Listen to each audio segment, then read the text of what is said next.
नमस्कार दर्शकों, आपका सबसे चर्चित शो पूछता है सुल्तानपुर शुरू हो गया है।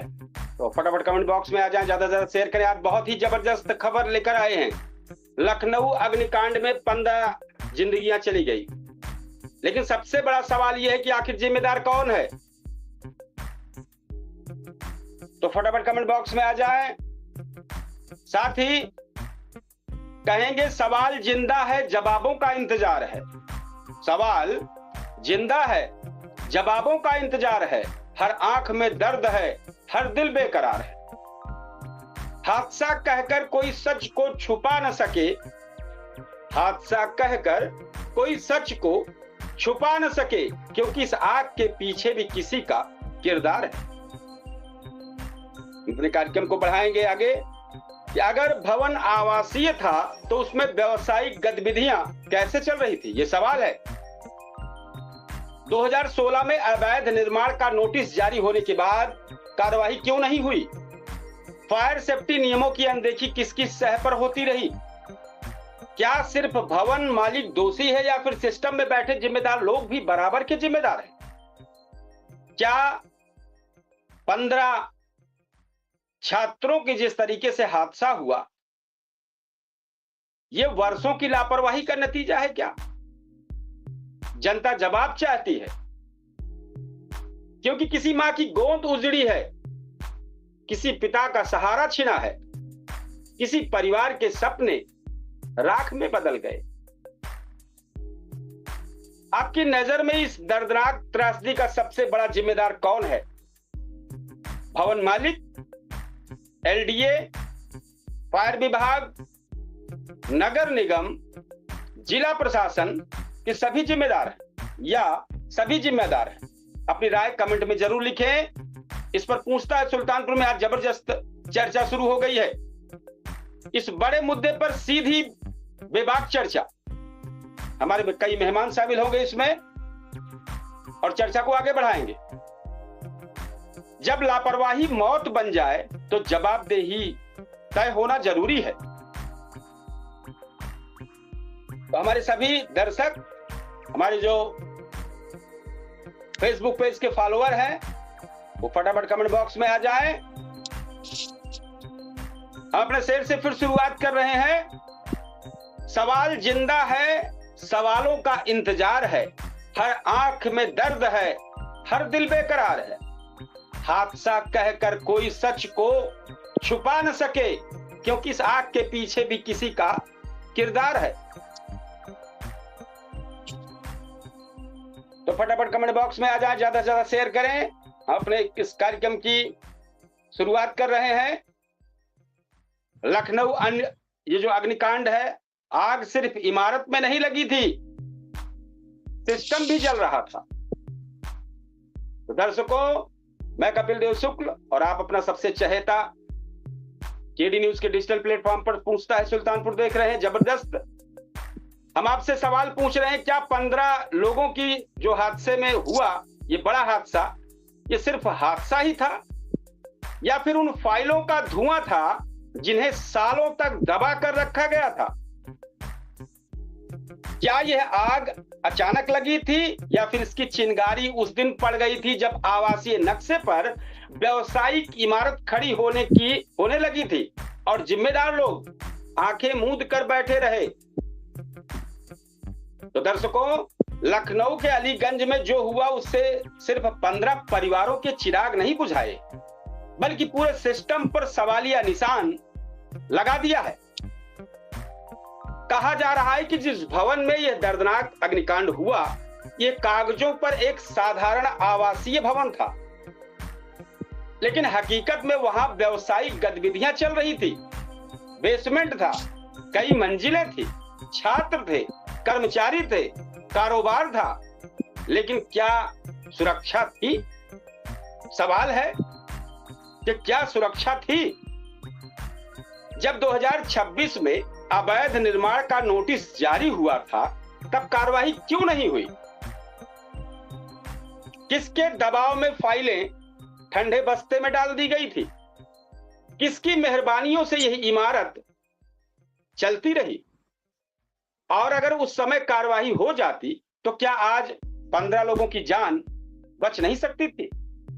सोचिए कि एक परिवार अपने बच्चे को भेजता है पढ़ने के लिए।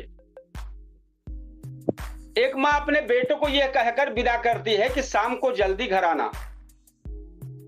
एक पिता सपनों की उड़ान भरते अपने बच्चे को देखकर गर्व महसूस करता है, लेकिन किसी को क्या पता था कि शाम होने से पहले ही फोन आ जाएगा और उस फोन के दूसरी तरफ एक खबर होगी कि आपका बेटा अब नहीं रहा, आपकी बेटी अब नहीं रही।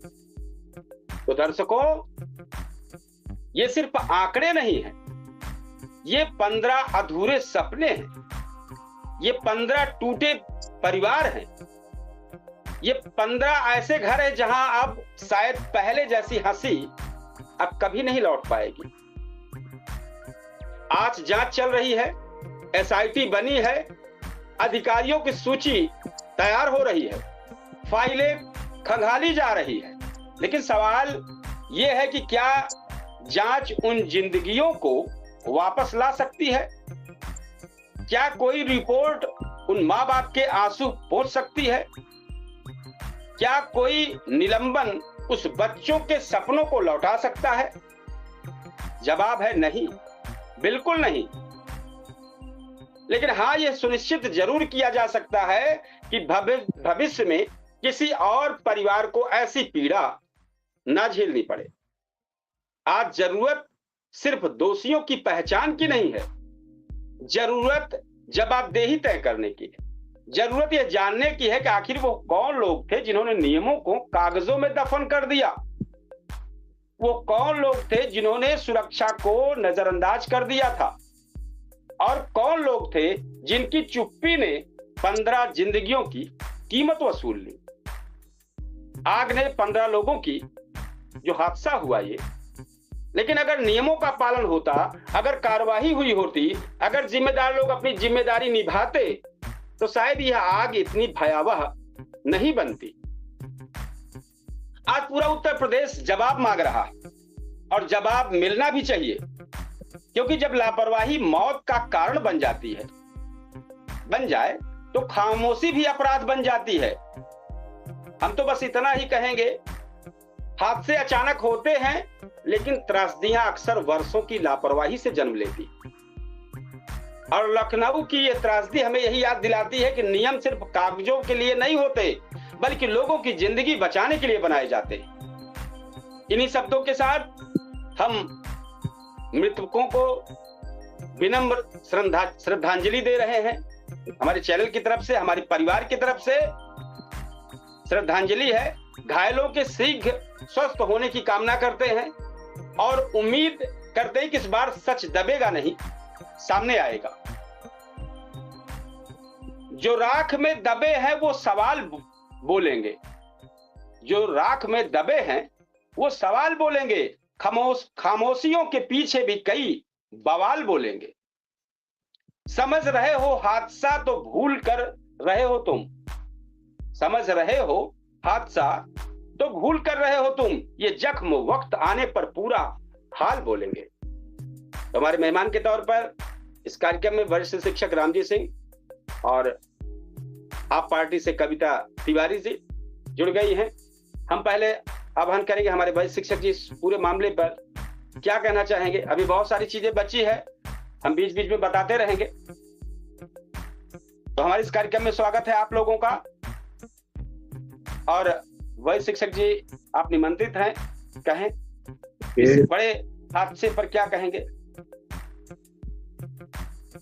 मान लीजिए कि वही बच्चे कोचिंग पढ़ने गए हैं जिन बच्चों को हम लोग पढ़ाते हैं, जिन बच्चों को हम लोग सिखाते हैं। हम एक शिक्षक है ना, हम एक शिक्षक है। जब ऐसी कोई भी घटना घटती है, तो अंदर से बहुत वेदना उत्पन्न होती है कि आखिर में हम कर क्या रहे हैं और हम कर क्या सकते हैं। तो कभी कभी अपराध बोध होता है, पाप का बोध होता है, कहीं कहीं ऐसा लगता है इस पाप के बोझ में हम लोगों जैसे लोगों का बिल्कुल चुप रहना भी एकदम घातक हो गया है। और प्रतिदिन कहीं न कहीं बच्चों के साथ ऐसी घटनाएं घट रही है कि अब हृदय ऐसी घटनाओं को देखने और सुनने के लिए तैयार नहीं हो रहा। ये बिल्कुल तैयार नहीं हो रहा। और रहा सवाल कोचिंग का, जहाँ बच्चे पढ़ने जाते हैं तो माँ बाप बहुत विश्वास करके कि हमारा बच्चा जहाँ है, हमारे पास है, वहां पर ये सही ढंग से पढ़ ना पा रहा है, इसलिए इसको ऐसी जगह भेज दे जहां पर ढंग से पढ़ ले। लेकिन जितने भी, जैसे एक ट्रेड चला है कि हमारे नेताओं को ये जो कोई भी व्यवसाय कर रहे हैं तो पहले उनका फोटो लगा दे रहे हैं। हमारी बात थोड़ा गौर करिएगा। कोई भी इंसान जब अवैध कार्य करना चाहता है, मिलावट का कार्य करना चाहता है, जख्म का कार्य करना चाहता है, अवैधानिक कार्य करना चाहता है, तो उनके दरवाजे के पास उनके पोस्टर में या तो प्रधानमंत्री जी का फोटो रहेगा। श्रद्धांजलि अर्पित करता हूँ, ईश्वर अपने चरणों में इनको जगह दे। और एक शिक्षक के लिए इससे बड़ा दुर्दिन कुछ होता नहीं है, कुछ भी नहीं होता। तो जो लोग, मैं अक्सर देख रहा हूँ कि कोई मिठाई की दुकान खोल लिया, मोदी जी का फोटो लगवा दिया, तो जो भी अधिकारी आ रहा है बस एक पार्टी के है। अगर किसी ने मेडिकल स्टोर खोल लिया तो फोटो उनका। तो फोटो के आड़ में मुझे अब इतना नफरत हो गया है, बुरा न मानिएगा, कि लोग इन लोगों के आड़ में, इन जनप्रतिनिधियों की आड़ में, शासन के आड़ में फोटो लगा करके, रसूखदार बना करके, इनके साथ खड़ा होकर के जो भी कार्य कर रहे हैं, अक्सर असंवैधानिक कार्य कर रहे हैं वही लोग। जैसे हम अपने को बहुत पाक साफ नहीं है, हम दूध के धूले नहीं है। अगर विद्यालय खोले हैं तो निश्चित है उसमें वो सरकार की पूरी मानक को हम पूरा नहीं करके खोले होंगे। लेकिन अगर सही ढंग से जांच हो जाए तो मेरा दावा है कि छोटी छोटी मिस्टेक हो सकती है और बड़ी मिस्टेक होने का कोई सवाल ही नहीं पैदा होता है। न किसी रसूखदार के दम पर खोला गया है, न पावर के दम पर खोला गया है, न हम जिला अधिकारी है, न एडीएम है, न कोई बहुत बड़े कप्तान है। जब कोई साधारण आदमी अपने बल पर कोई कार्य करता है तो हमेशा डरता है कि जब भी जांच होगी तो हमारी जमानत नहीं, हम जेल में सड़ जाएंगे। लेकिन इस घटना में पता चल रहा है कि ऐसे लोग हैं जिन पर फोटो, अच्छा इसको मैं थोड़ा भ्रष्टाचार से जोड़ रहा हूँ, 1 मिनट का समय मैं क्लियर कर दे रहा हूँ। अभी 3 साल पहले सांसद हमारी मेनका गांधी जी थी। 3 साल पहले विद्यालय को एक कमरा मिला था, 2 लाख पास हो गया, 3 लाख मिलना था। तो उस फाइल को सीडीओ ऑफिस में लोग थोड़ा सा दबा दिए थे उस फाइल को। तो हमने पंकज से कहा जा करके देखो कोई, सुनिए मेरी पे पूरी इसी पर आ रहा हूँ, इसी पर आ रहा हूँ। तो हमने कहा कि जरा सा देखिए क्या हो रहा है। तो उसमें एक श्रीवास्तव जी थे, हमारे शशिकांत भैया से हमने कहा कोई श्रीवास्तव हमारी फाइल को दबाए हैं, उनसे कह दीजिए वो देख लें। उन्होंने कहा कि बहुत जगलर बाबू है, बाबू जो है बहुत जगलर है और एकदम सच्चाई बता रहा हूँ, चाहिए पंकज से फोन करके पूछ लीजिए। पंकज गए तो उन्होंने कहा कि हमारे पिताजी आएंगे तो थोड़ा वो दूसरे दिमाग के हैं। ऐसे आपके पिताजी जैसे बहुत लोगों को मैंने देखा है। ये बात पंकज हमको बताया नहीं, 15 दिन बीत गया। मैं गया उनके घर जब मैं पहुंचा तो ये लेटे थे और ऐसा जवाब हमको दिए, हम कहे क्या हुआ फाइल का हमारे, उसको आप हाँ ना में लिख के दीजिए।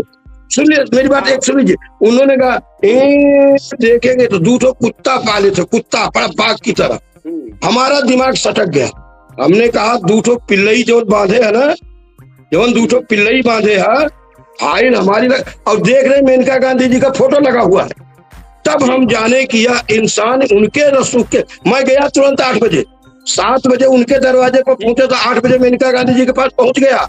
मेनका गांधी जी जब मैं अपनी बात को कहा, उन्होंने तत्काल फोन किया, सुनिए, तत्काल फोन किया और 24 घंटे के अंदर हमारी फाइल, उन्होंने कहा कि मेरा फोटो लगा करके तुम्हारी हिम्मत कैसे हुई, तुमने कार्य को टाला।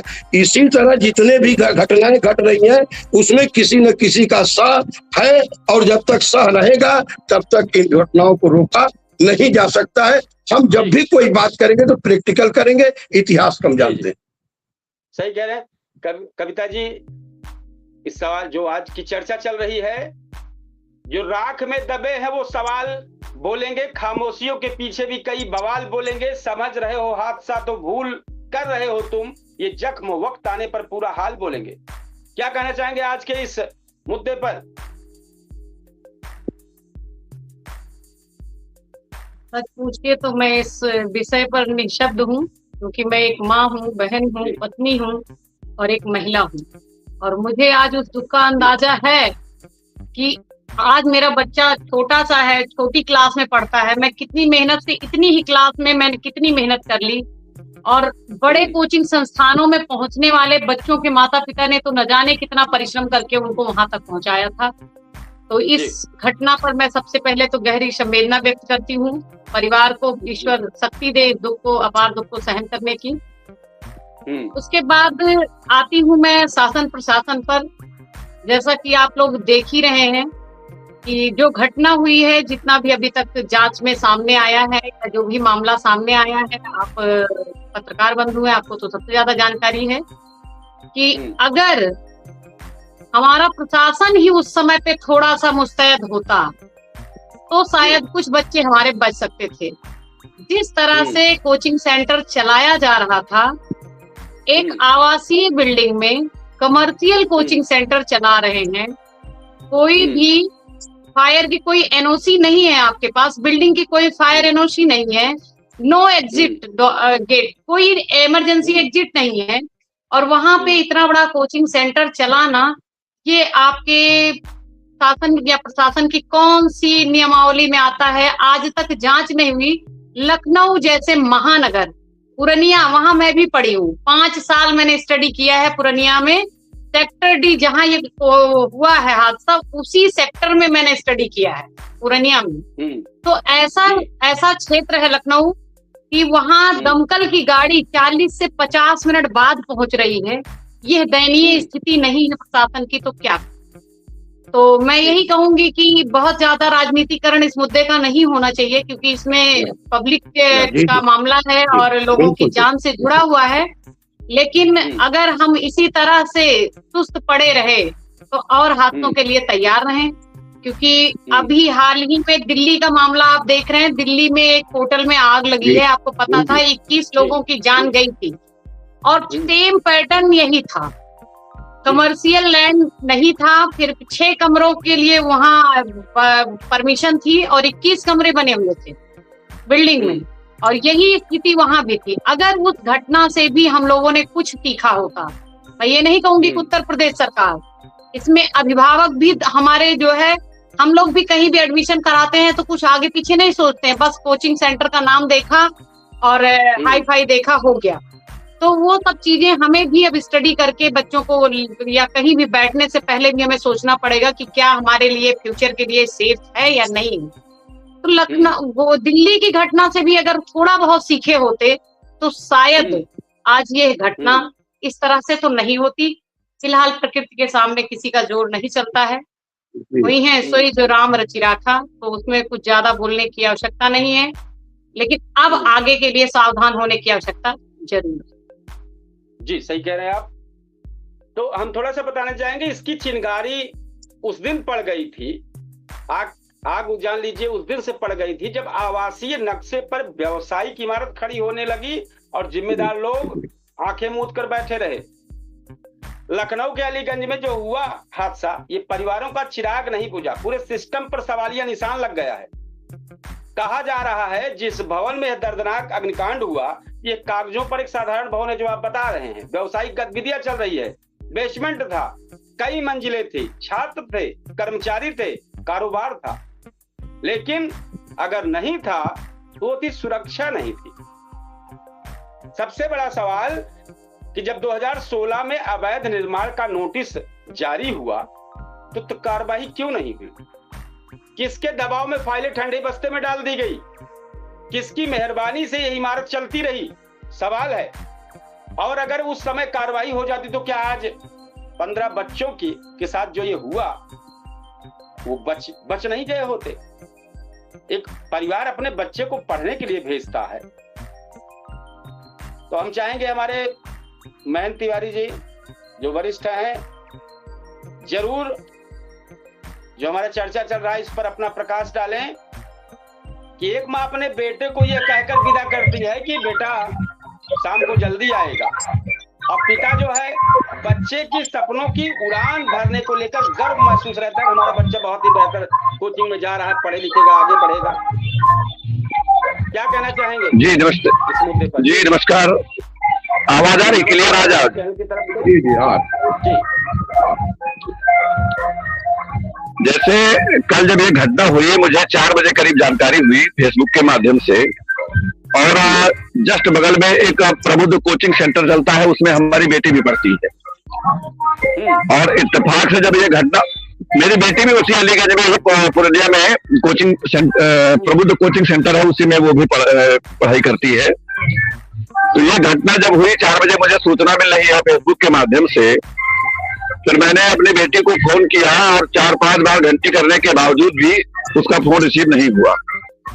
तो मैं घबरा गया। खैर पत्नी को मैंने ये बात नहीं बताई, लेकिन मुझे चिंता होने लगी और मैं एकदम घूमने लगा इधर उधर। फिलहाल 10 या 15 मिनट बाद बिटिया का फोन आता है और वो रो रो करके ये बयान बताती है, हमको बताती है। तो बहुत कष्ट हुआ। उसके तमाम मित्र बच्चे जो थे साथ में पढ़ते थे, उनके साथ ये हादसा हुआ है, बहुत ही कष्टकारी है। दूसरी बात देखिए सर, जो शिक्षा के नाम पे अपने देश प्रदेश में हो रहा है, ये कहीं ना कहीं लूट हो रही है।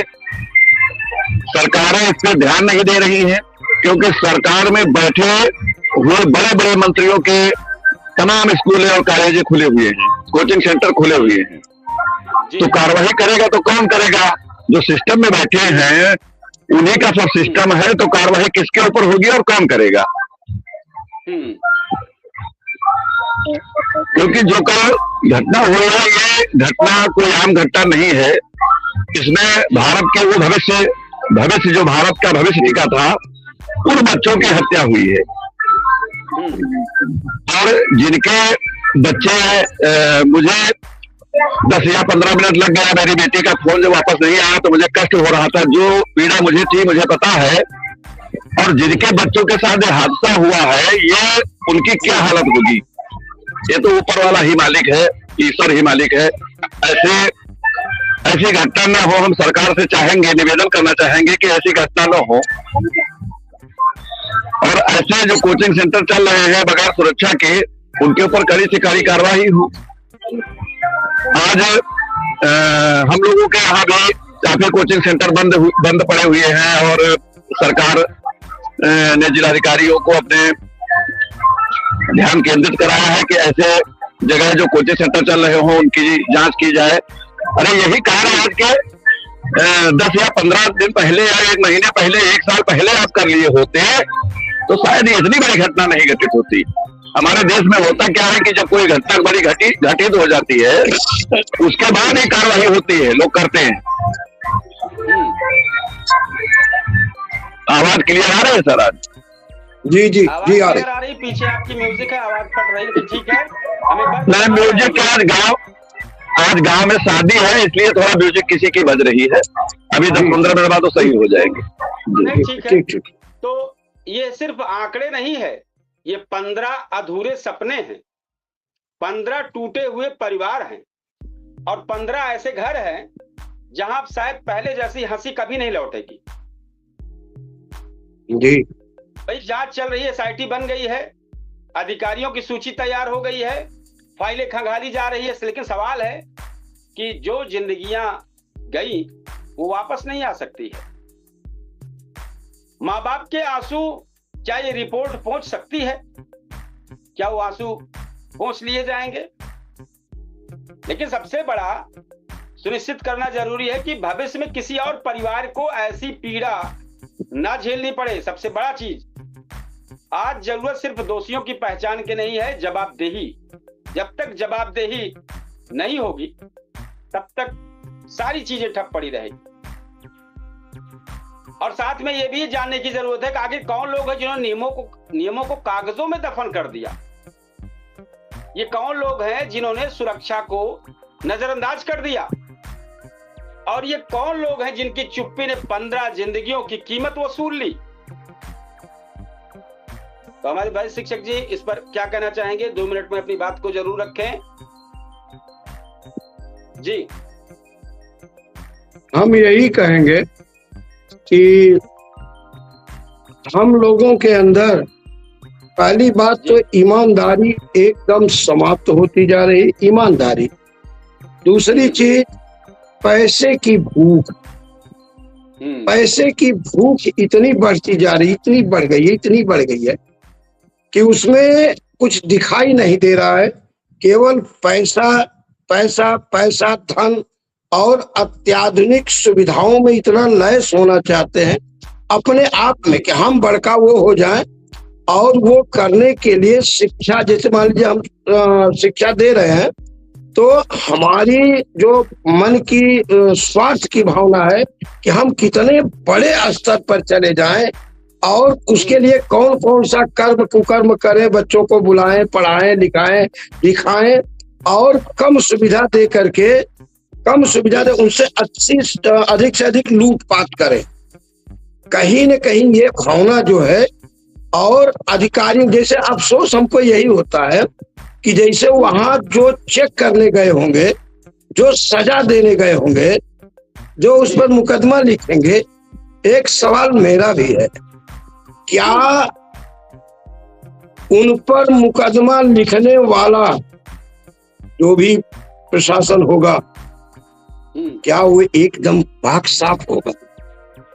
क्या वो अपने जीवन में गलत काम नहीं किया होगा? और जो दंड उनको देंगे, क्या वो एकदम ईमानदार होंगे? अफसोस इस बात की है कि जब दंड देने वाला भी कहीं न कहीं हमारे पाप से, हमारे कुकर्म से, हमारे भ्रष्टाचार से, हमारे अनियमितता से अधिक वो भ्रष्ट है, और वही जब हमको सजा देता है, सजा देने का प्राविधान करता है, तो कहीं न कहीं हमको तो फांसी होती है। हमारे घर अगल बगल नात भात रिश्तेदार रुपया पैसा खेती बाड़ी बेच के हमको बचाने का काम करते हैं, जबकि मैं खुद इसके पक्ष में नहीं हूं। अगर मैं दोषी हूं तो आप मुझे सजा दीजिए, लेकिन सजा क्या मिलती है? सजा मिलती है? हम पूछ रहे हैं, देखिए सजा, ये प्रश्न है हमारा।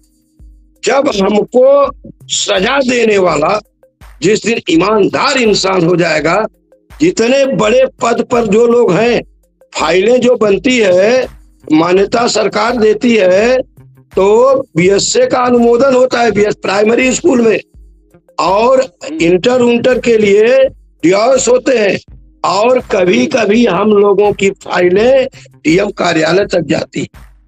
एक बच्चा अगर चोट खा जाए तो हमारे स्कूल का कोई दुर्घटना घट जाए तो पहले स्कूल का प्रिंसिपल और मैनेजर चलेंगे हत्या में, अमहट। ये नियम है, ये नियम है। मैं कहता हूँ इसका पालन होना चाहिए। जिस दिन ईमानदारी से इसका पालन होगा, हम लोग तो स्कूल से भैया एकदम सड़क पर था, न कोनो गेट, न गूट, न कोनो रास्ता था, रेलवे स्टेशन तमाम गाड़ियां जाती थी। 18 साल विद्यालय सड़क पर चला, लेकिन ईश्वर से खुल के प्रार्थना होती थी, हे ईश्वर आप बच्चों की देखभाल करिएगा, सारी जिम्मेदारी आपकी है।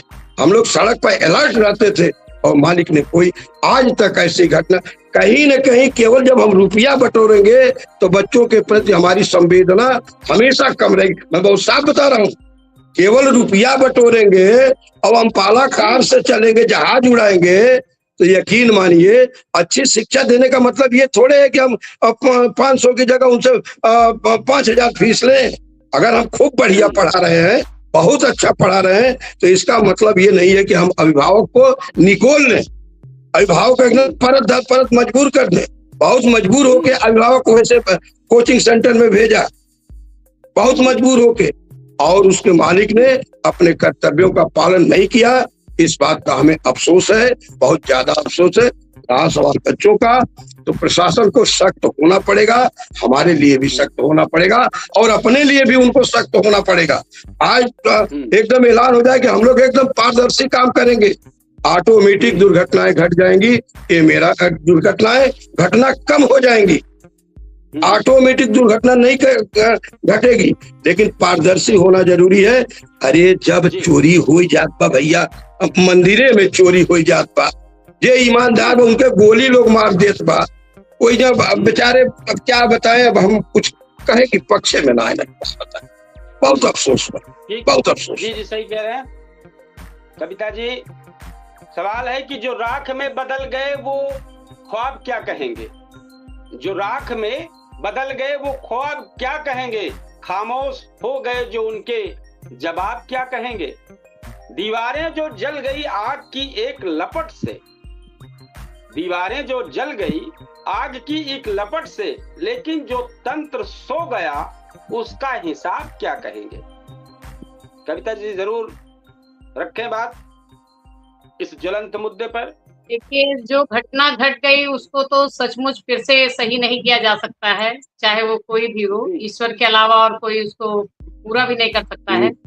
लेकिन जहां तक आप तंत्र पे आते हैं, तो तंत्र हमारा इतना मजबूत है कि हम आगे ऐसी कोई घटना ना घटे उसके लिए एक मजबूत तंत्र तैयार करके रख सकते हैं, और आगे आने वाली समस्याओं का सामना हम उस आधार पर कर सकते हैं। लेकिन हमारा जो सिस्टम है वो इतना करप्ट हो गया है, इतना करप्ट हो गया है कि इस पर जितना सवाल उठाया जाए उतना कम होगा। कहीं भी आप देख लीजिए, जितने भी कमर्शियल, चाहे कोचिंग है, चाहे होटल्स हैं, चाहे फैक्ट्रियां छोटी छोटी डाल ली हैं लोगों ने घर में, और छोटी छोटी जगहों पे आपने एक घर बनाया, उसके अंदर कुछ भी अपना बिजनेस कर ले रहे हैं। तो इन सब चीजों की जांच होना बहुत जरूरी है। इन सब की अगर जांच हो, इनके मानकों को तय किया जाए, पब्लिक को जागरूक किया जाए कि आप कोई भी बिजनेस व्यवसाय कर रहे हैं, कमर्शियल कोई भी काम कर रहे हैं, तो उसके लिए आपके लिए एक मानक होता है।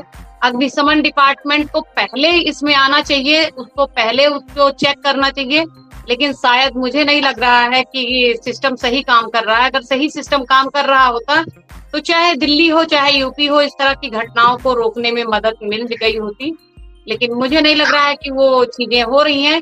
हाँ, आज जरूर सिस्टम थोड़ा सख्त हुआ है। कई जिलों से खबरें आई हैं कि बहुत ज्यादा छापेमारी हुई है। हमारा सुल्तानपुर भी आता है, उसमें गोंडा भी आता है, गोरखपुर, बलिया, हर जगह हुआ है। तो मैं इस सिस्टम के इस फैसले का स्वागत करती हूँ कि अभी बहुत ज्यादा नुकसान नहीं हुआ है।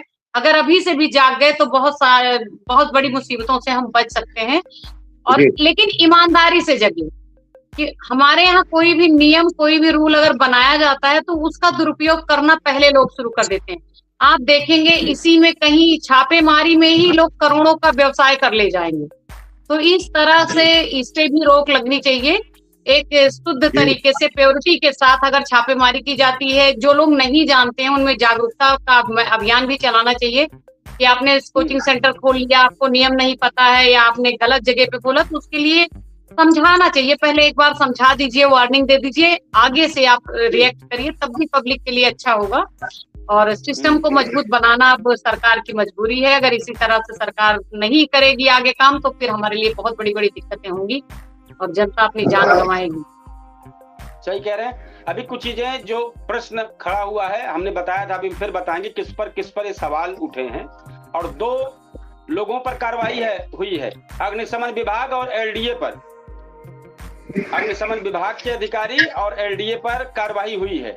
और कौन कौन से लोग इसमें शामिल है, लेकिन सवाल अभी हमने कई बार उठाया कि जो फाइलें जब 2016 में इसको गिराने का आदेश हुआ तो बिल्कुल कौन एलडीए पे सवाल उठता है। 2 महीने पहले ऑर्डर करते हैं, 2 महीने बाद ऑर्डर कैंसिल होते हैं, तो एलडीए पर तो सवाल उठना ही उठना है। 2016 में ही हो गया, बहुत और सारे सवाल फाइल हैं जब कि उस ऐसा पे केस हुआ और कैंसिल क्यों हुआ, ये इस सवाल बनता ही है। किया गया, वही किसके दबाव में ये हुआ।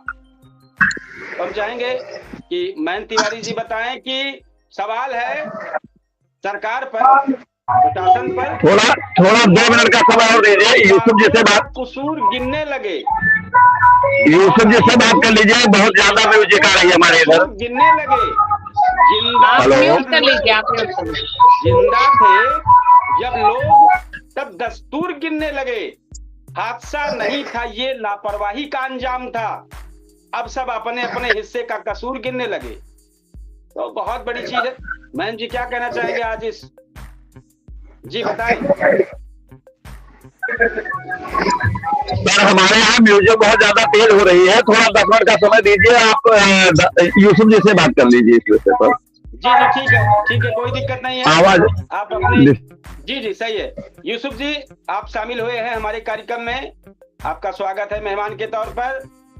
क्या कहना चाहेंगे आज का जो ये मुद्दा है। जी सर, आज का मुद्दा क्या है, मैं देख नहीं पाया हूँ। आज का मुद्दा जो लखनऊ में कोचिंग सेंटर में जो छात्र छात्राओं के साथ हादसा हुआ है, उसी को लेकर है, उसी पर सवाल है।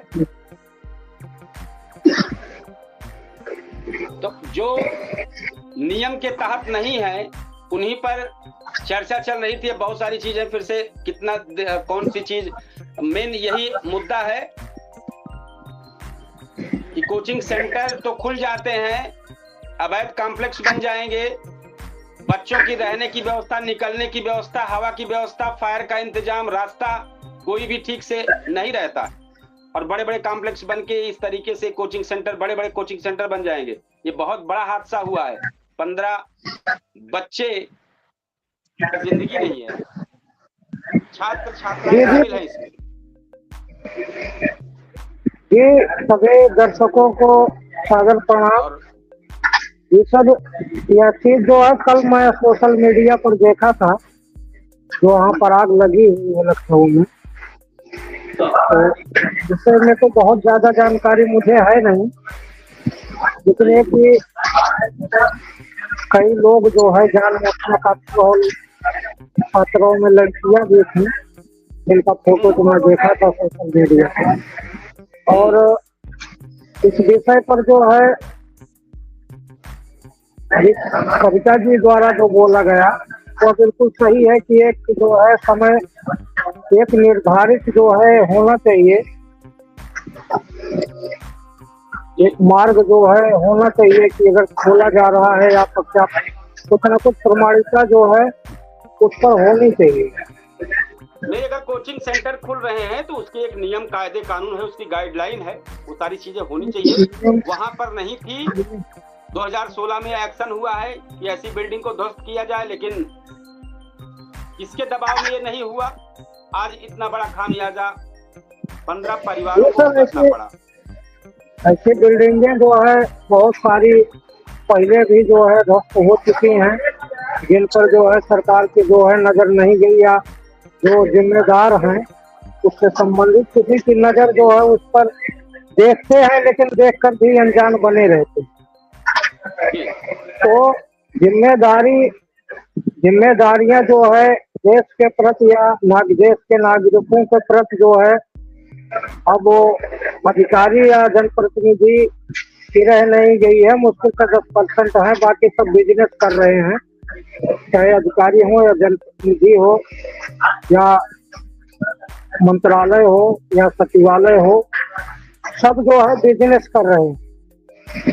उनको देश के नागरिकों के प्रति और देश के प्रति कोई जिम्मेदारी या जवाबदेही उनकी नहीं है, और ना ही वो समझते हैं।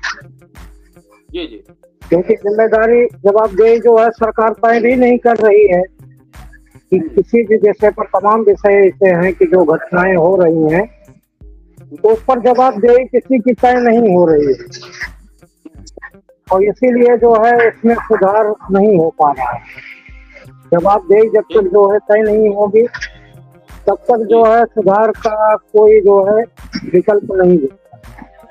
ठीक है, सही कह रहे हैं महेंद्र जी। अगर आपकी तरफ आवाज ठीक हुई हो तो जरूर बताएं। हमारे फेसबुक पेज पर मैसेज आए हैं सोनू शुक्ला का।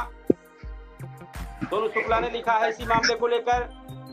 तो हम फिर सवाल करते हैं। हम लगातार सवाल सरकार और प्रशासन पर ही करेंगे। चिंगारी से नहीं, लापरवाही से घर जले हैं, कुछ लोगों की खामोशी से कई मंजर जले। जो पूछ रहे हैं आज जिम्मेदार कौन है, सच ये है कि नियमों के साथ कई दफ्तर जले। तो आज इतना हमारे भाई शिक्षक जी क्या कहना चाहेंगे, जरूर आप कहें।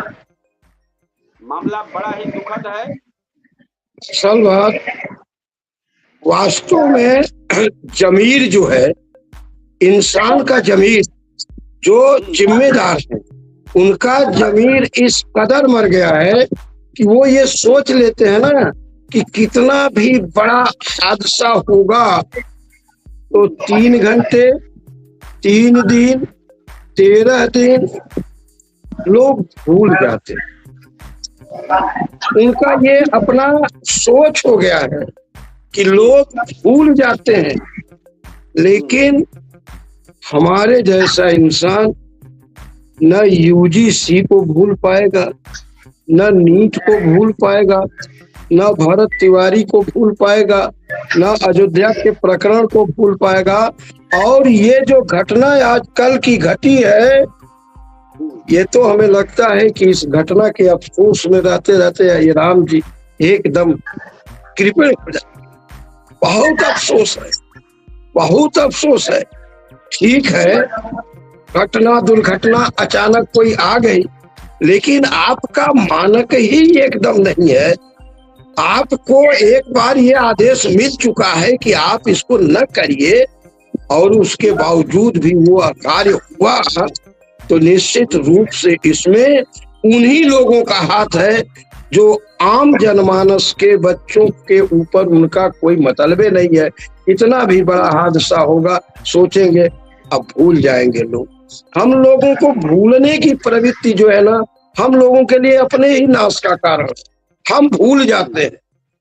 लेकिन हमारे जैसा इंसान, एक गलती हमारा तो ये नहीं है, जान लीजिए हम तो शिक्षक हैं आज भी। अगर बच्चा जरा सा भी 100 मीटर की दूरी पर खड़ा है और गलत तरीके से खड़ा है, मैं जाता हूँ, और ये नहीं कि आज पहली गलती है समझा बुझा के छोड़ देता हूँ। हम ये मानता हूँ कि इनका पहली ये गलती इतना सही ढंग से समझा दे कि दोबारा गलती करे कि इनका हिम्मत ना हो। तो हम करते वही है।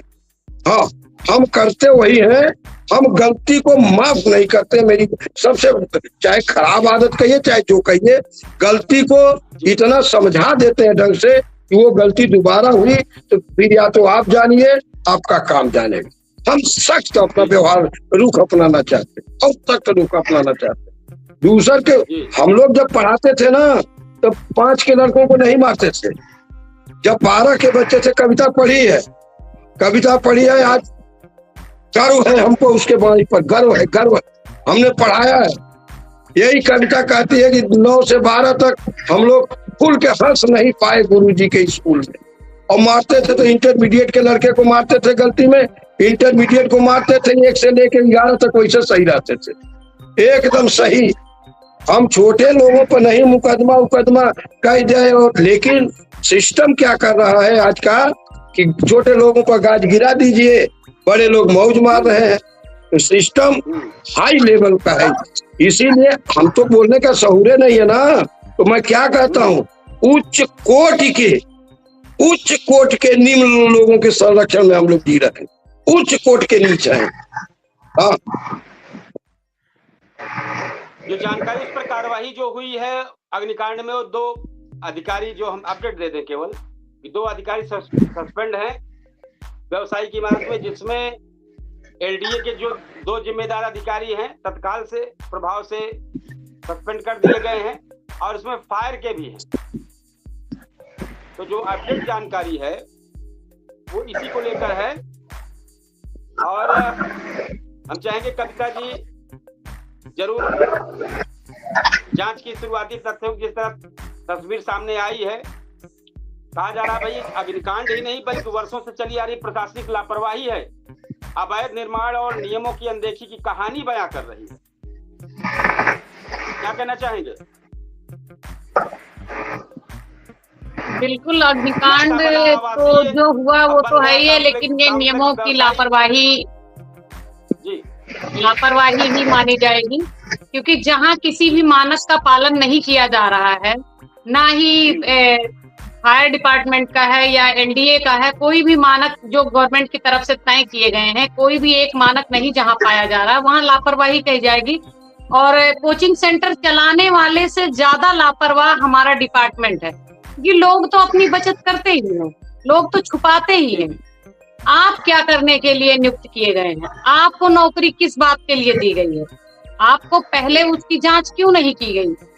और पूर्णिया एक ऐसी जगह है, सेक्टर डी ऐसी जगह है जहां तमाम कोचिंगे हैं। ये नहीं है कोई इक्का दुक्का गली में कोई खुल गई तो आदमी वहां तक नहीं पहुंचा या डिपार्टमेंट वहां तक नहीं पहुंच पाया।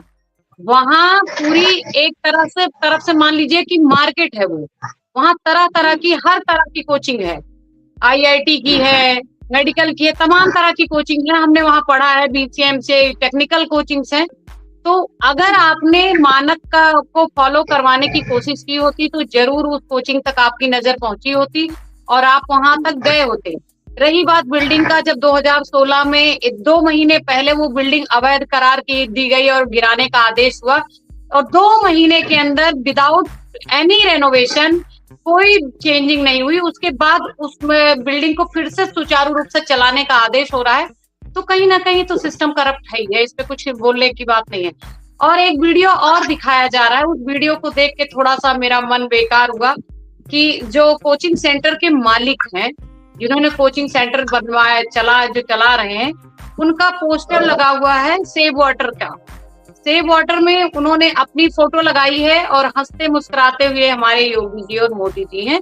जो एक रोड के किनारे जिस रोड पे लगा हुआ है वो भी सब लोग बता रहे थे, मुझे इसका फैक्ट नहीं पता है तो मैं इसके दावे नहीं करती हूँ, लेकिन जो मैंने वीडियो में देखा और सुना, पब्लिक का इंटरव्यू चल रहा था मीडिया बंधु से, तो वो लोग बता रहे थे कि ये भी रास्ता रोका गया है, ये भी एक अवैध कब्जा ही है। तो इस तरह से आपके रास्ते में कोई ला के बैनर होर्डिंग लगा दे रहा है, पब्लिक चल नहीं पा रही है। प्रशासन की ये भी लापरवाही। अगर प्रशासन ने भी उस पर ध्यान दिया होता, एक बार भी बुलाकर पूछा होता कि ये बैनर क्यों यहाँ लगाया, इससे पब्लिक के आने जाने में परेशानी है, तब भी हो सकता है कि पूरी बिल्डिंग की एक जांच हो ही जाती। लेकिन प्रशासन पूरी तरह से इन सब मामलों में मेरी नजर में तो ऐसा ही लग रहा है कि सोया हुआ है। और सही है कि कहीं ना कहीं मानकों की कमी हुई है। और मैं तो अपने प्रदेश की जो कोचिंग सेंटर्स हैं या जो भी देखती हूँ, मुझे लगता है कि अब जन जागरण का कार्यक्रम चलाना चाहिए, चाहे एक चेतना जगाने के लिए जितने होटल मालिक हैं, जितने कमर्शियल बिजनेस जो भी कर रहे हैं, इनके लिए एक कार्यक्रम रखना चाहिए योगी जी को। और उस कार्यक्रम के माध्यम से पहले एक बार ये सूचित करना चाहिए कि आप सभी लोग इस मानक का पालन करिए, अन्यथा आपके ऊपर कार्रवाई होगी। क्योंकि मुझे नहीं लगता है कि जिस तरह से कोचिंग रोज 1-2 कोचिंग और वो खुल रहे हैं, तो उन्हें पूरी जानकारी है, उनको कुछ नहीं है, पैसा इकट्ठा कर लिया, बिल्डिंग ले ली, कमरा ले लिया या खरीद लिया, बना लिया और अपना स्टार्ट कर दिया। तो ये सब चीजें पहले जागरूकता भी बहुत जरूरी है। चाहे कोचिंग सेंटर हो, चाहे कोई भी संस्थान हो, बगैर संबंधित अधिकारी और पुलिस के कुछ भी नहीं हो सकता। नहीं हो सकता कोई ओझल हो जाए। बिल्कुल बचता कोई नहीं है। लेकिन वही जो चल रहा है सिस्टम, जो मैंने कहा कि नियम बनाया गया और नियम का पालन करवाने में ही भ्रष्टाचार हो जाता है। नियम का पालन करवाने जाते हैं और नियम बिगड़ जाता है। आप वो भी देखिए कि गए हैं, लोग कहते हैं आए थे, काम हो गया, चले गए। आपने क्या किया वहां? कुछ समझाया, कुछ बताया? कुछ नहीं। तो वो सब चीजें बहुत ऊंचे तक सिस्टम करप्ट है, उसको बहुत ज्यादा ध्यान देना होगा माननीय मुख्यमंत्री जी से। तो मैं यही निवेदन करूंगी कि अब ऐसी कोई कोचिंग ना खुले जिसमें इस तरह की घटनाएं हो, ऐसा कोई होटल ना खुले जैसे दिल्ली में हादसा हुआ, ऐसा कोई भी कमर्शियल हो, वहां पूरी सेफ्टी होनी चाहिए। क्योंकि जान जनता की जाती है। नेता तो सिर्फ वहां पहुंचे, भावुक हुए, 2-4 लाख मुआवजा भी कौन सा वो अपनी जेब से दे रहे हैं, जनता का ही पैसा है, जनता को ही दे रहे हैं। तो बहुत सारी चीजें हैं मन व्यथित है इस घटना से। बहुत ज्यादा इस पर कुछ जी। नहीं बोलना चाहती हूँ मैं। थोड़ा जानकारी ये दें कि जिस भवन में आग लगी उसे वर्ष 2014 में आवासीय उपयोग के लिए स्वीकृति मिली, लेकिन समय के साथ यहाँ pet clinic, pet shop, gaming zone, animation प्रशिक्षण केंद्र, कंप्यूटर संस्थान, अन्य व्यावसायिक गतिविधियां संचालित होने लगी। भवन का उपयोग पूरी तरह बदल गया, लेकिन संबंधित विभागों ने कोई भी प्रभावी कार्यवाही नहीं की। 2016 में ध्वस्तीकरण का आदेश हुआ था। सबसे चौंकाने वाला खुलासा यह है कि एलडीए ने 2026 में इस भवन के खिलाफ ध्वस्तीकरण आदेश दिया था। आरोप यह भी लगाया कि अवैध निर्माण की पुष्टि होने के बावजूद कुछ ही समय बाद यह आदेश वापस ले लिया गया। अब यही फैसला जांच एजेंसियों के लिए सबसे बड़ा सवाल बन गया। हादसे वाले दिन क्या हुआ है, जो लगभग 22 जून को दोपहर भवन के निचले हिस्से में स्थित जो जानकारी आई उसकी हम बता रहे हैं कि पेट क्लिनिक और पेट शॉप क्षेत्र में आग फैलने की सूचना मिली है। कुछ ही मिनटों में पूरा भवन धुएं से भर गया। ऊपर की मंजिलों पर मौजूद छात्र और कर्मचारी फंस गए। कई लोगों ने खिड़कियों और बालकनियों से बाहर निकलने की कोशिश की। कुछ ने जान बचाने के लिए छलांग भी लगा दी। इस सब चीजों को लेकर फायर सेफ्टी पर भी सवाल उठा है कि अग्निशमन उपकरण, इमरजेंसी एग्जिट सुरक्षा, जो निकासी व्यवस्था नहीं है, ये सब आरोप इस तरह लगे हैं। जांच हो, सुरक्षा मानकों की घोर लापरवाही देखने को मिली है। 16 अधिकारी जांच के घेरे में हैं। एलडीए ने 16 अधिकारियों की भूमिका की जांच शुरू की है। इसमें विभिन्न स्तरों पर इंजीनियर, प्रवर्तन अधिकारी, जिम्मेदार प्रशासनिक अधिकारी शामिल बताए जा रहे हैं। अब सवाल ये है कि वर्षों तक अवैध निर्माण चलता रहा और किसी ने प्रभावी कार्रवाई नहीं की। मुख्यमंत्री का संतोष है, तुरंत घटनास्थल पर निरीक्षण करने पहुंचे, घायलों से मुलाकात की, एसआईटी का गठन, 7 दिनों में रिपोर्ट मांगी है, 4 अधिकारी निलंबित किए गए हैं। तो हम एक बार महेंद्र तिवारी जी से कहेंगे, अगर उनकी तरफ आवाज अगर सही हुई हो तो जरूर इस मुद्दे पर बात रखें। देखिए, अब हम तो आज समझ लीजिए कि दर्शक श्रोता बन करके ही बैठे हुए हैं, क्योंकि अभी तक आवाज बहुत सही नहीं हुई है। आवाज साफ आ रही है, साफ आ रही है। अच्छा जी, तो मेरा कहने का मतलब ये है सर कि जैसे इस तरीके की घटनाएं जो हो रही हैं, जैसे दिल्ली में हुआ, फिर कल लखनऊ में हुआ, और मैंने तो सोशल मीडिया के जरिए ये देखा है कि जो मकान मालिक हैं, कोई शुक्ला जी हैं 2 लोग, और एक जायसवाल जी को गिरफ्तार भी हुए हैं। तो ये हम समझ नहीं पा रहे हैं कि आखिर मकान मालिक इसमें दोषी क्यों हैं, कैसे हैं, उनकी गिरफ्तारी क्यों हो रही है। हालांकि उनका घर, मकान जो है वो किराए पर होगा। मकान मालिक घर बनाए हैं और कर रहे हैं व्यवसायिक काम, सबसे बड़ा दोष तो यही है। जी बिल्कुल। आवास जो है वो आवास के लिए स्वीकृत हुआ था, व्यवसायिक कॉम्प्लेक्स करने के लिए नहीं। और अगर व्यवसायिक कॉम्प्लेक्स करना ही था तो नियम के तहत उसको करते आप रजिस्ट्रेशन कराकर। तो जो देखिए, हम जी बिल्कुल हम चाहेंगे कि हमारे जो सरकारी तंत्र है और जो सरकार में जिम्मेदार लोग बैठे हैं, कम से कम इस विषय पे जरूर ध्यान दें कि जो शिक्षा संस्थानें हैं और ये कोचिंग सेंटर हैं, इन लोगों को विशेष ध्यान दें, क्योंकि अधिक पैसा सरकार का अधिक पैसा यही पे व्यय होता है। जैसे एक सुरक्षा कर्मी और एक जो बादल सीमा पे प्रहरी होते हैं, हमारे जो लोगों के रक्षक होते हैं, उनके तनख्वाह में और अध्यापक के तनख्वाह में भिन्नता होती है। तो जब तक हमारे यहाँ शिक्षा संस्थानें ये सही नहीं होंगी, बड़ा दिक्कत आ रहा है सर। ठीक है, कोई दिक्कत नहीं है। हम एक बार चाहेंगे लास्ट में आप सब लोगों से 1-2 मिनट के लिए जरूर हम चाहेंगे आप बात रखिएगा, हम इस खबर का कंक्लूजन कर दें। साथ में सभी लोगों से एक चीज कहना चाहेंगे कि आज की टीआरपी बहुत ही बेहतर तो नहीं है, कार्यक्रम बहुत ही बेहतर है, लेकिन उसकी टीआरपी नहीं है। तो आप सब लोग ज्यादा से ज्यादा शेयर कीजिएगा इस मुद्दे को, कार्यक्रम बहुत ही बेहतर है, बहुत मुद्दे पर अच्छी चर्चा हुई है, लेकिन जो टीआरपी बननी चाहिए थी जो सर्च में, वो बहुत बेहतर नहीं बन पाया है, कंडीशन बहुत पुअर है। हम एक बार अपने इस खबर का कंक्लूजन कर दें। लखनऊ अग्निकांड में बुझी हुई 15 जिंदगियां अब वापस नहीं आएंगी, लेकिन उसके पीछे छूटे सवाल आज भी धधक रहे हैं। अगर नियमों का पालन होता, अगर अवैध निर्माण पर समय रहते कार्रवाई होती, अगर सुरक्षा मानकों की अनदेखी ना की जाती, तो शायद आज 15 परिवार मातम में न डूबे होते। ये केवल एक इमारत में लगी आग नहीं है, बल्कि ये उस व्यवस्था की परीक्षा थी जो लोगों की सुरक्षा की जिम्मेदारी उठाती है। अब देखना यह है कि जांच सिर्फ कागजों तक सीमित रहती है या फिर जिम्मेदारी तय कर दोषियों पर सजा भी मिलती है, क्योंकि जब लापरवाही किसी की जान ले ले तब उसे सिर्फ गलती नहीं कहा जा सकता। और जाते जाते इतना ही बता दें, हम चाहेंगे एक बार हमारे जो दर्शक जुड़े हैं, जो हमारे फेसबुक पेज के हैं, ज्यादा से ज्यादा इसको शेयर करना शुरुआत कर दें, ज्यादा लाइक कमेंट करें। और हम अपने मेहमानों से कहेंगे कि आप अपनी बात को एक मिनट में जरूर रखिएगा। तो हम सबसे पहले चाहेंगे हमारे यूसुफ जी क्या कहना चाहेंगे इस पर, 1 मिनट में अपनी बात रखते हैं, क्योंकि आप मुद्दे पर शामिल नहीं हो पाए थे, आपको उसको मुद्दे पर ध्यान रखना चाहिए था। क्या है मुद्दा जी, यूसुफ जी बताएं। ये सब शासन और प्रशासन की जो लापरवाहियां हैं, उसको देखते हुए जो है मुझे लगता है कि इनको जागरूक करने की आवश्यकता है। और हर संस्था द्वारा जो है, और जो आयोग हैं इनके द्वारा जो है अधिकारियों को, और जो जितने भी अधिकारी हैं शासन प्रशासन में सभी आ जाते हैं, सबको जो है उनके कार्यालय पर जाकर जागरूक करें।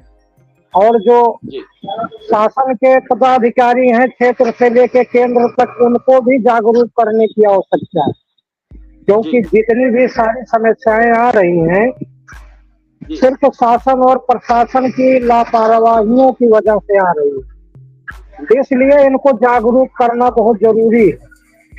और आयोग द्वारा और जो संस्थाएं हैं, सामाजिक संस्थाएं हैं, उनके द्वारा जो है यह कार्य किया जाए तो कुछ न कुछ जो है बेहतर जरूर हो। ठीक, सही कह रहे हैं अधिकारी हमारे बड़े शिक्षक जी, और प्रशासन इसको जरूर, अधिकारी या जनप्रतिनिधि जो है कुछ न कुछ तो जो है सुधार आएगा इससे। जी सही कह रहे हैं हमारे बड़े शिक्षक जी, क्या कहना चाहेंगे जरूर कहें 1 मिनट में। हम यही कहेंगे कि टीआरपी आए चाहे टीआरपी चली जाए, लेकिन जो घटना घटी है लखनऊ में बच्चों के प्रति, ये बहुत विभत्स घटना है। इसकी पुनरावृत्ति नहीं होनी चाहिए, चाहे जितने भी रसूखदार लोग उसमें लगे हों, जल्द से जल्द उनके ऊपर कार्रवाई होनी चाहिए। लेकिन मैं एक बात और कहता हूं, जब सरकार कोई गलती करती है, सरकार तंत्र कोई गलती करता है, तो कार्रवाई देखेंगे, समझेंगे, करेंगे। लेकिन जब कोई जनरल आदमी से कोई घटना घटती है तो बहुत शीघ्र कार्रवाई होती है। कार्रवाई में भी भेद है, कार्रवाई में बहुत बड़ा भेद है।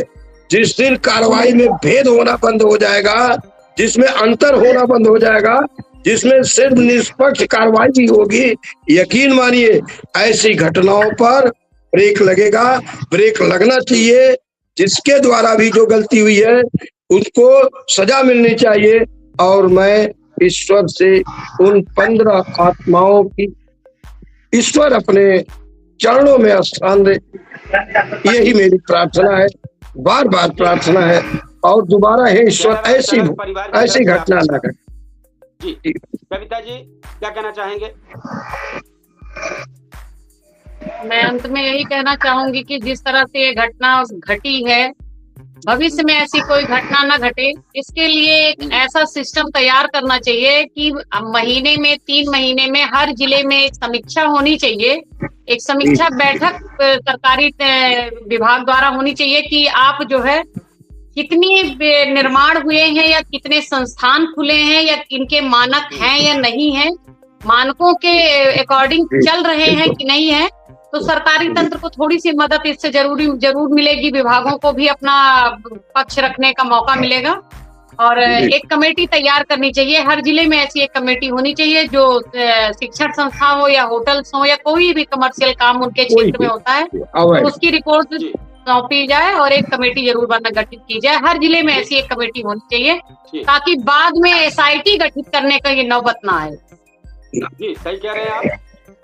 हम जाते जाते बस इतना ही कहेंगे, हादसे किस्मत से होते हैं लेकिन त्रासदियां अक्सर लापरवाही से जन्म लेती हैं। आज लखनऊ रो रहा, कल कहीं और कोई और परिवार रो। यही इस बहस का सबसे बड़ा उद्देश्य है कि भाई सबसे बड़ा उद्देश्य यही है कि हम इससे किसी तरह बचें। और हमारा पूछता है सुल्तानपुर लगातार इस कार्यक्रम को बेहतरीन मुद्दों के साथ आता रहेगा। कल फिर किसी अच्छे मुद्दों के साथ आपके सामने हाजिर होंगे। आज हम सब लोगों से विदा ले रहे हैं और अपने कार्यक्रम को समापन की ओर लेकर चल रहे हैं। कल फिर किसी बेहतरीन मुद्दे के साथ आपके सामने फिर हाजिर होंगे। और बस इतना ही कहेंगे कि ज्यादा से ज्यादा शेयर, कमेंट, लाइक जरूर कीजिएगा, जिससे हमारा चैनल और हमारा जो भी ये दर्शकों के बीच में पहुंचने की क्षमता है, ज्यादा से ज्यादा हम पहुंचे। हम सभी लोगों से चाहेंगे जय हिंद, शुभ रात्रि।